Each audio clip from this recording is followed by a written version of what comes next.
Welcome back to another installment of Julian's Random Projects. Today's episode, we're going to be making a solar battery backup power solution for the house here. Thanks to Jehu for posting these up online and letting people know that they were available. Some pretty decent sized battery packs that are modular and you can use to build any number of cool things. So tag along as we build out this awesome little uninterruptible power supply. So if you're buying a set of these yourself, I think they're trying to go to individual quantities, but go for gusto and buy 4 of them because they've got a crate that's purpose-built to ship these. And they're all just within like a 1/4 inch, 1/2 inch apart from each other as they stack up. And it's starting to look a lot like a 19-inch rack. And as Jehu pointed out before in his video, you can add some wheels to this, caster wheels, and roll this around. It'd be a really affordable option to store these things. Now they're heavy. And that, it's almost, I don't know, I've never put something this heavy inside of a rack and stacked up. Some of the racks that I've messed with have been really cheap, thin metal that holds it all together. So is this wood any worse than that? I don't know. Maybe I need to up my game and try and find a nice rack locally, used one for cheap. So we'll see. But in the meantime, at least to keep these organized and out of the way here in the garage, I'm going to put them back in here now that this is orientated correctly, and I'll just toss it into a corner and get to it later in the week. Try and find a rack to put that stuff into, and yeah, all right. This winded middle-aged guy is going to go move this stuff around. All right, so before I move too many more in here, because it's starting to get goofy loading these in here sideways. If it wasn't so heavy, or if I had a second set of hands, I'd probably load them back in the way they were now that they've been depalletized and they're sitting over here. And then when they're all in place and I've got the screws in and they're kind of hanging and they line up a little bit easier, then I'd rotate this thing down on its side using the dolly. But I don't have a second set of hands today, so I think I'm gonna have to let it be with the 2. Plus, I reminded myself while I was wrestling with this guy, trying to shove it in there. These guys are heavy. They're dense. Let's put it that way. Dense with batteries, which is a good thing. I've got to rewire these for 24 volts. They're at 48 right now, which is really easy to do because it's 24 volt and 24 volt pack, and they're set up in series. So I just need to remove the link for series and set up another path back out here to these terminals up front, and so then we put them in parallel together. So a little bit of probing around, make sure that they're both matched. They probably should be coming out of the same unit. And if I put all 4 in here, I've got to take them all back out again to do that wiring. So I'm just gonna let it be where it is, and let's take a look at what we're plugging these things into. All right, so instructions, CD. That's kind of nice. That's something they didn't have to do. I don't know if that's Ethernet or their own, probably not, some sort of serial adapter to RJ45, and then a USB plug. That's a bonus. A lot of times these things don't come with these cables, but nice to see.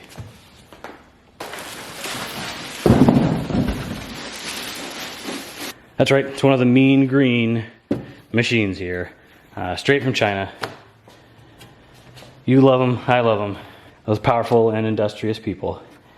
They're cranking these things out, and it's a lot. There's a number of reviews for this, but they're in like foreign languages. I think there's one guy that's got an RV that did a pretty decent review, and then all the other ones that I've seen were highlighting these things being set up in multiple legs of phases. So you know, this is a 110, but putting 2 of them together to get 220, and then being able to split off of each of those lines. So that you can, charge your electric car or run some kind of piece of equipment you've got out in a barn that runs on 220. So you can do that if you buy 2 of these, and they're designed for that. So that's kind of cool. But I hadn't seen anyone do a review of just this for the installation I'm about to do. We'll see. Once we get it installed, I'll find some way to mount it with the rack, or maybe it goes up on a wall and the rack's below it. I don't know what it's going to finally look like, but these things are cheap. Time will tell if that means cheap quality or just a sore dick deal, as they say. So that'll have to be a follow-on video. Maybe we do it in 6 months or a year and see how this thing's hanging up. If this thing lasts 2 years, 3 years, I'll be please just punch for what we spent on it. It will be all right. And it's small enough that I can move it down. If we change houses, I can take it along with us. It won't be something that's going to be like permanently installed or a big pain in the butt to move. So we will see. All right, so for you, it's just gonna be a second. For me, it's gonna be a couple days. I gotta go find another rack and make this thing look professional and do some wiring. So don't click away just yet. Stay tuned.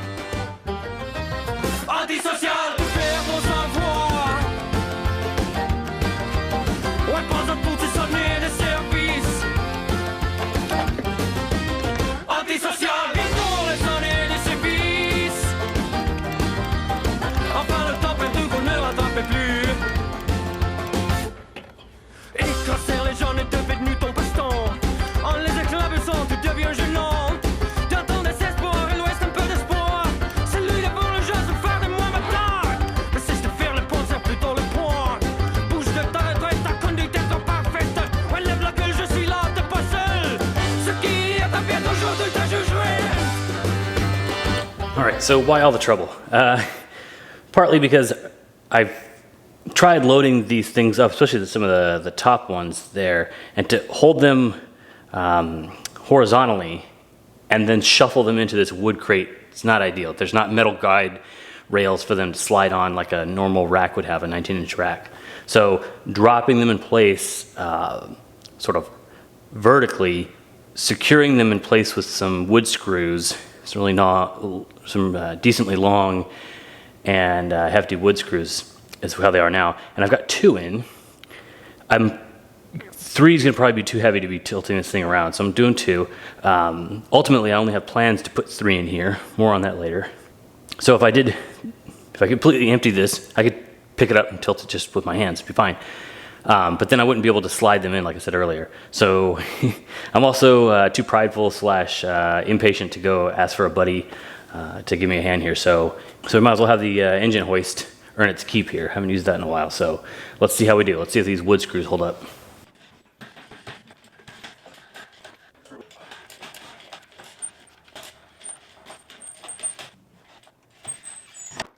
So one of the things that I was really pleased to see when I ordered these, or after I ordered these, I should say, was that I knew that they locked, which is awesome. You want these things to drop down and then they quit wiggling on you. You can stick it in the corner somewhere, and if you lean on it, it's not going to go, sweeping out from underneath you. But not only do they lock the wheels, but they lock the rotation left and right. I hadn't seen that before. Or at least not for the price point I paid for these things. I'll put a link down in the description. They're awesome for this application. They're nice and tall. They sell smaller ones that can handle the load, obviously, but because I was, two reasons I wanted to go with these bigger ones. One, the wider I make this, the better off it is plugging into, or interfacing with the wood, right? We're trying to evenly distribute that weight. And the reason I didn't put 4 screws or 4 holes here and bolt it through is because then all the weight of these things, and these things are heavy, guys. They're up there. I think they got to be pushing 100 pounds easy. If I put all 4 bolts off to the side here, that means that all that weight is coming down this piece of wood here in that direction, which is fine. And then as soon as it gets to here, it makes a 90 degrees turn. And it's only interface of these these really wimpy kind of stapley brad nail kind of things that are running this way. Again, this was just built to get it to my door safely without dinging up the product. This is not built for what we're doing here. We're just trying to save a few bucks, or at least experiment with this until I decide exactly what I want. Maybe 3's overkill. Maybe I do want all 4. I don't know what it's going to be when we're finally done. So it's going to be some experimentation. I might want to have a row of power strips here, for like one of those 1U things, or I might want to build something out with one of the uninterruptible power supplies, the UPSs that are already built for 19-inch racks. Once I decide how tall I need to go, and maybe even how deep I need to go, I'll buy something more permanent. So by moving these over, having nice long wood screws go up into this piece here, and having the plate about 1/4 underneath the width of this piece of plywood here, I'm evenly distributing that load along one side of this metal plate down here, and then it's being bolted all together, which is really nice and sturdy. Had I gone smaller, I'd have less room to deal with, and also smaller wheels. Rolling it around here in the garage, you'll see I've got these natural breaks in the concrete, which allow for some natural flexing of the carport here. And these big wheels will just roll over it like no problem. Smaller wheels tend to get stuck inside them or get caught for a moment. You got to kind of give it an extra oomph or anticipate it, maybe come at it at an angle or something.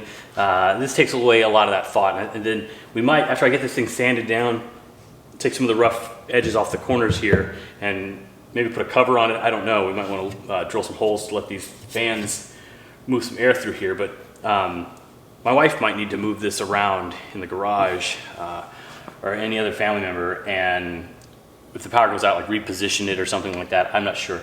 But the easier I can make this for other people to move around and to move around and manipulate, the better. So this makes for a really smooth operation, what we've done here today. So yeah, let's get the rest of this thing buttoned up. We'll wire it up once and we'll do sort of a smoke test, if you will, just kind of wringing it out.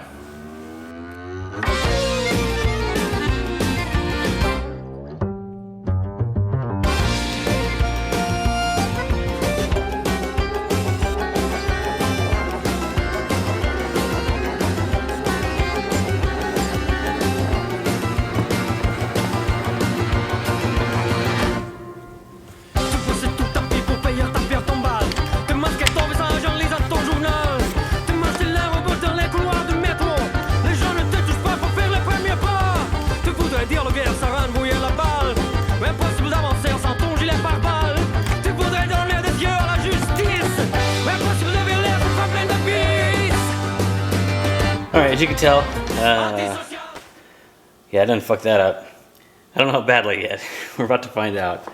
I can't believe you guys watched me do this whole thing and then no one said anything about it being reversed. I had the negative over here, positive over here. That is not the way this thing's labeled. It's got negative, positive, clearly labeled on the sheet metal back here. I don't know, I just got in a mode and somehow got to thinking this side was positive and wired it up that way. No big deal. We did the old switcheroo. I added a fuse, kind of a lightweight 30 amp one. Now we can see. Okay, no big pop. Oh yeah, and a beeping. What you beeping about? It's thinking. Oh, fans are coming on. Oh, that is on off for just the inverter? It must be. Okay, battery off. Some capacitance. Okay, great. God bless you, China, and the engineers that designed this for protecting me from myself here. I mean, hats off to them. There's no reason that they have to engineer something inside here to protect it against reverse polarity. That's my job. I should be paying attention and not fucking this thing up. And they went the extra mile, put it in here because they know that doofuses like me are working on these things, and so that's awesome. Including the AC. I had the AC going and this thing negative, and they were able to tell. So, all right, now let's try and get the AC going and see if we can charge these batteries. Let's clean up my mess here. Get rid of some of the tools.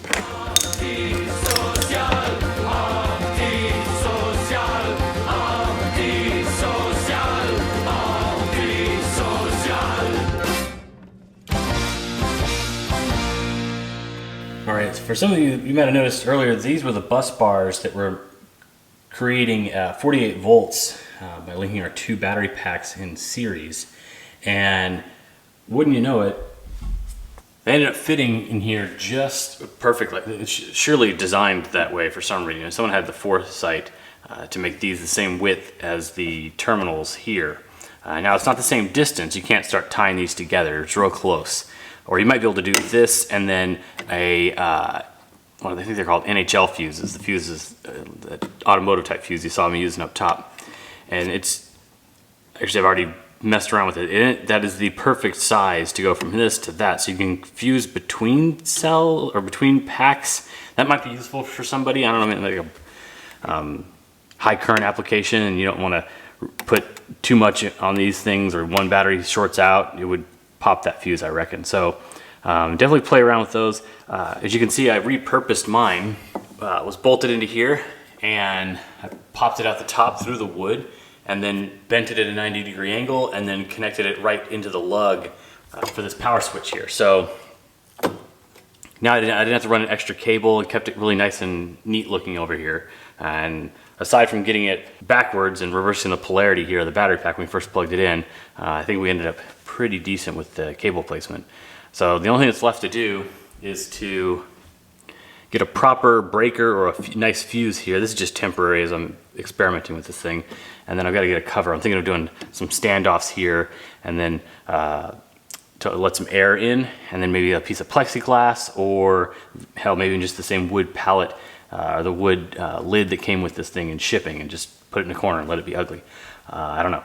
And then down to the bottom, down here at the bottom, I installed one of these little power strips, and this one's kind of unique in that it has some power plugs. It's got some NEMA plugs on the back side, so if you've got maybe a Wi-Fi router, or there's something you kind of want to tuck away inside of here, you can plug them directly into the back of that. I think that's designed for servers and things that are racking up this way. If you wanted to plug in something kind of normal, or maybe like a piece of computer equipment that would go in the back here, and so then you wouldn't have all these extra cables kind of poking out and then going right into this, and creating some amount of bulk in the front. So it keeps it nice and clean here.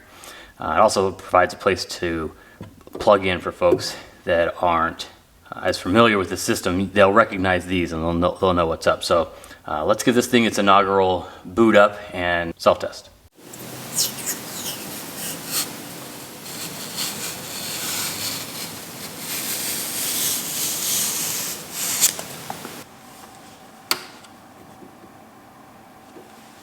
All right, so there it is, unplugged. It's just freestanding here. I also wanted to point out that I've been trying to make use of repurposing some of the cabling and recycling some of the stuff that I've got laying around. Part because I'm cheap, and also part because I think it's nice to recycle some of the stuff instead of tossing it out. All the screws that are on here, some of it came with this thing in shipping, and other ones are just ones I've collected over time. I have a little dish for that stuff. It's like kind of Depression era stuff to save these things, but they'll get you out of a pinch. This thing almost became the wire to go from here to inside. I was going to insulate it a little bit more as it passed through the case, but it ended up being just a hair too short, and so I wasn't able to use it. But it's stuff like this that can really save you on a project and keep your budget down, so hold on to things like this.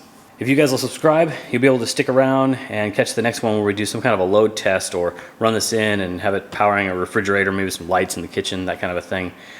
So stay tuned for that one. And there's a couple other videos I've got coming up, one about 3D printing, and another one that escapes me. I've got a few in the can that need to get edited and tossed up, so a few more of those coming when I can sit down and edit them. Hope you've enjoyed following along. Hope you can keep your lights on when PG&E is messing around with you. And stay tuned for more of Julian's Random Projects. I'm hanging in, there ain't no doubt, and I'm hanging tough. Over and out, over and out, over and out.